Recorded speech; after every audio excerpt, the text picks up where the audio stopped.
को टुकड़े टुकड़े कर जाता है। लेकिन हम मुसलसल ये वाक़ियात देखकर आदी हो चुके हैं। 2, 3, 8, 10 से हमारे कान नहीं भरते जब तक 50-100 के शहादत की खबर न सुने। वो भी 1-2 दिन के बाद फिर हम सब अपनी ज़िंदगी के मामूलात में मसरूफ़ हो जाते हैं।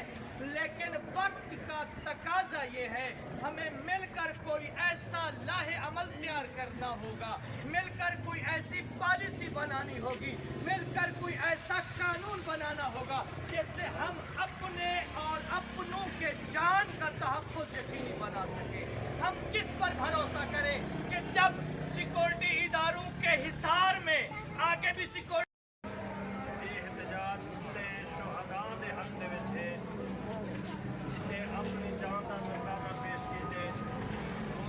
बेदर्दी नाल जो शहीद किया गया।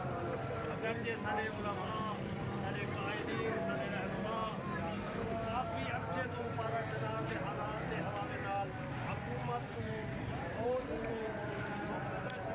सीधे पैर के पारा जनाब के हालात खराब है। पारा जनाब के अंदर तो सब खुशी थी नहीं है, लेकिन इस वक्त तक ना फौज ने कोई एक्शन किए, ना उतने हुक्मरान ने कुछ एक्शन किए।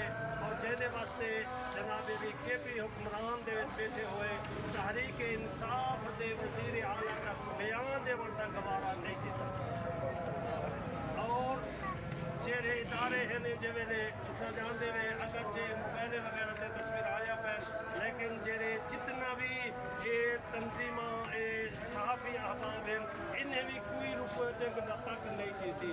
और यकीन रखो कि पारा जनाब दे गयूर मोमिनीन हर दफ़ा कुर्बानियाँ पेश करें और उन्हें कसूर फ़कत अली वलीउल्लाह है।